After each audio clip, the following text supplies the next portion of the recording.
Hi guys, quick video. Okay, it's not that quick. What's completely ridiculous is that I have not uploaded my previous video, and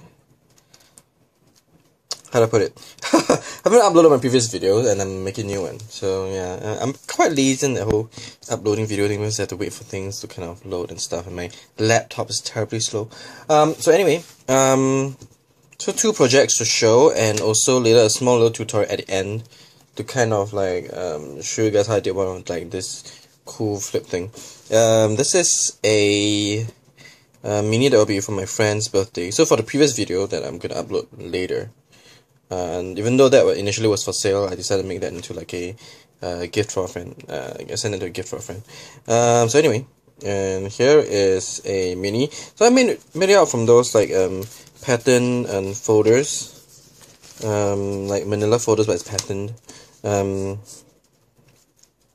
from Typo, and as a backing, and then I cut it into four, and then bind it in this side. So I thought it looks kind of cool. It's sort of like a travel mini because he sort of like to travel, and his birthday is coming soon. So yeah, so here it's I love going places. And here's like the front page. I'm using like some of the collection of things that I've been hogging for like a long time. So most of the collection are from the Bow Bunnies. Can't remember what that collection is, but it's traveler-esque kind of collection. Weekend Market, yes. And yeah. So and some things are like kind of like travel related, like this like nautical theme here and stuff. So yeah. I also use like some of these vintage die cuts from Life's Journey collection from K & Company. So they're like the little ephemeras that I pasted on and stuff. I think the light is like really bright. Okay, so this is like a magnet closure, and yeah. So anyway, place the photos and journaling here. Just really simple place for like photos here, and in this pocket. And so here this cool little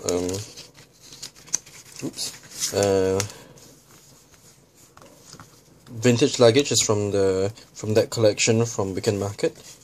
Here it says cherish yesterday, dream tomorrow, live today. And just a simple place for like journaling and photos and stuff. And here's another bundle of ephemera from the ephemera pack from K & Company. I also use some of these in my graphic 45 paper, whatever I have that sort of fit in well with the theme. And here's like a Kaiser Craft, I think it's called Base Coat collection, but I think so. Like this wood thing, but I thought it was kind of cool. Here is a page that's kind of like a flip open page. It's really simple to do. You just need to like have your paper sort of. Yeah, it's kind of like this cascading fall thing, which is a good place for like photos, journaling, stuffing stuff. And I sold it as the way of doing this. And this sort of is the same idea as like the Holtz collection folder idea. I'm going to show you what I did for another of my mini that I used for my Philippines trip recently. And so here is the place for photos, journaling. If I'm going to tuck behind this thing. And some ephemera here.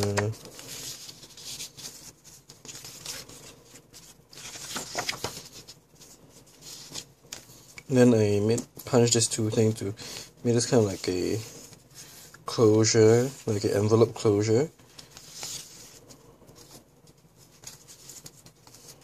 So there you have that.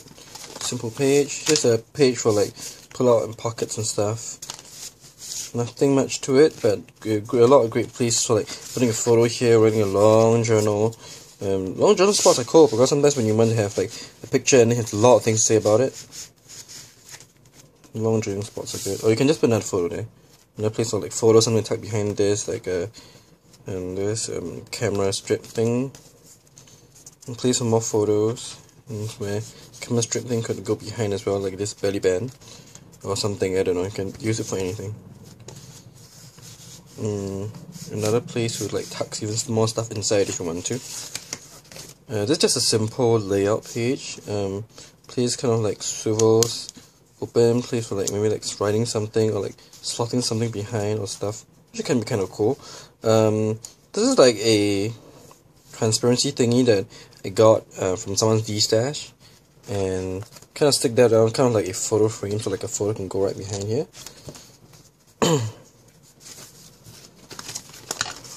Yeah, and this goes with the whole Tim Holtz thing, the collection folder thing, which I'm going to show you guys how to make it later, because it's extremely simple. You probably don't have to buy that really expensive, I don't know how much that would be, folder base. The only plus point about that is that actually uses like lightweight chipboard with as its cover, so as its folio, so that can increase the durability of a project, I guess. So I guess that's like a plus point, but you could totally do it yourself too.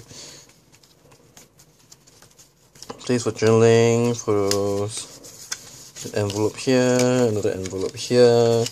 And so like this places like these can be for like journaling, photos, stamping, media, mixed media artwork and stuff. And then yeah, another place like for tags. I thought this is kind of fun.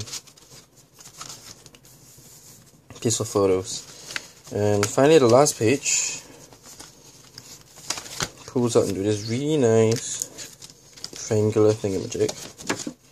Place for more photos, journaling and stuff, which can be kind of fun. So in some sense, this is a slightly more blank in that sense, a less decorated mini, but it actually gives a lot of freedom for like projects, for writing stuff. Yep. And personally, I guess that might be a good thing for, let's say, a travel journal, because you might have a lot of like things to say. And just the back. And this is like the original pattern of the folder. And this is the mini. Okay, so one done, one more to go. Okay, so the next one is a mini that is entire structure is inspired by Tim Holtz, like the folio thing, collection folio, I think that's what I call it. And instead of having like the rubber band thing, which I actually quite hate, because it's sort of weird. I made this kind of like closure thing with the cover, and this is from Prima's. I'm not sure whether it's from Ingrid Boehm or is it from what's her name? The other one, the mixed media artist that makes these stuff, which can be kind of cool. So it opens up this way. So this entire look actually does copy that whole Tim Holtz folio thing. And yeah, over here I have like memorabilia, some photos and stuff. And here like my I took like one of those paper bags that come in like the front of your seats and like an airplane, and then took slot, like folded it up, did some like washi tape, and then stuffed all my traveling stuff inside. And so this entire idea is from Tim Holtz, I think, which I thought was kind of like cool, but you could totally do it yourself without having to pay them.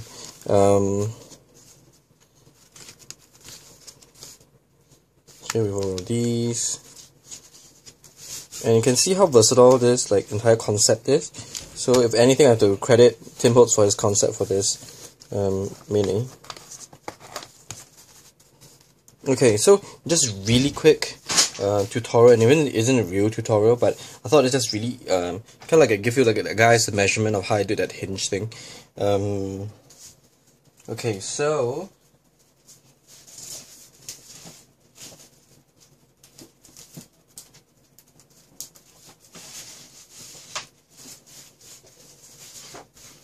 here's like a, let's say I'm gonna use a craft base. You could even use pattern base, but it might distract it from your main project, so I would still like kind of advise on like a cardstock or something that's like something that's that's like neutral in color, like maybe black white or brown. In this case, craft. And I'm going to use this thing, and it's also a scoring tool as well.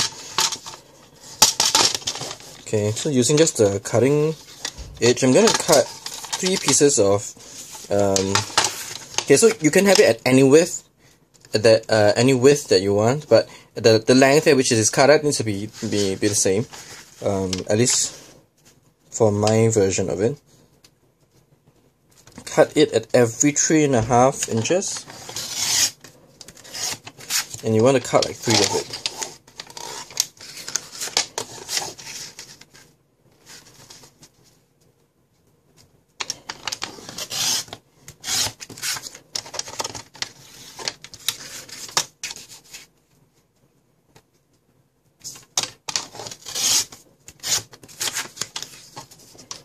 Okay, so you got 3 pieces of like whatever like width you want to have, but with the length exactly at 3.5 inches. So this measures 3.5 inches. 3 pieces. What you do is I'm going to change this to a scoring blade. I'm going to score this at every incremental half an inch. So here I want to be scoring at the 3-inch mark, such that the other side will be exactly, what do you call that? The other side will be half an inch, right?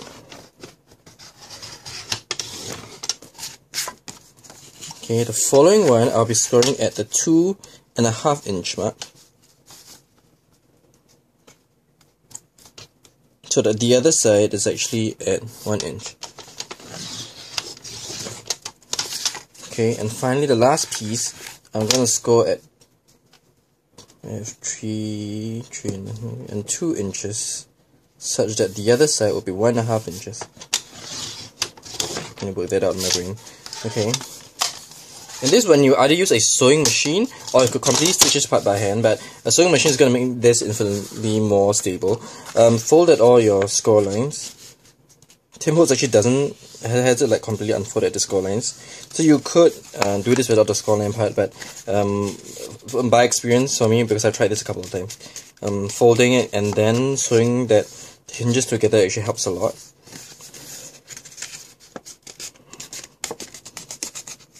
Okay, so folding all the score lines, I'm going to have it stacked up in this manner.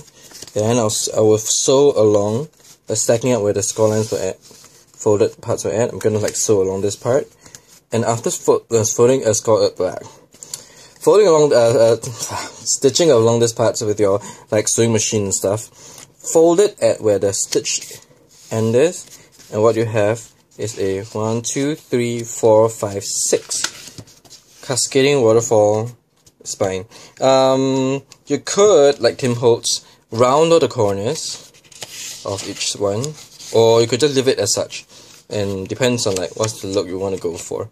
And I thought this was a kind of brilliant concept, because when you start layering, like sticking like different things on the edge over it, and then having like different lengths, different stuff, they add a lot of interactiveness and a lot of interest to the whole project.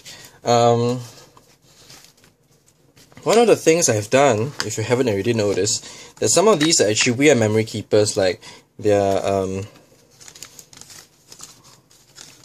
like journal cards. And this is kind of cool because you know all those cards, like project life journals, that cards that you might not have used, some of them might, by leftovers or repeats that you don't really want to use them for a single project, and then they collect up to this huge mess of like, oh no, what am I going to do with all these journaling cards, right? And this is one of the things you can do by sticking them onto like the edges. They add interest in that sense, and you have like different sizes. There are those which are 3 by 4 inches, those which are like 3 by 2 inches, like different sizes, and then having that going from different angles, and you have like some envelopes, paper bags and stuff, and some tags, and then all this add a lot of interest, and it's really fun when you do the project. Then and the space in between the dude's journal, like in here, it's just really fun, really. And it really adds like a whole like mixed media art journaling sort of feel to the whole project. And you kind of can do this like along the way. I can like maybe stick like some most basic pieces and then just leave it as such, and then as you take like more photos along the way, you develop them, or like in this case I actually use Polaroids, which kind of like help me be able to do this like along the way.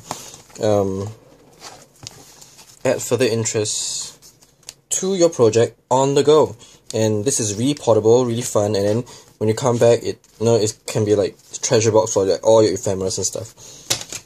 So yeah, that was a really long video. Thank you guys for watching, and I'll catch you guys next time. Bye.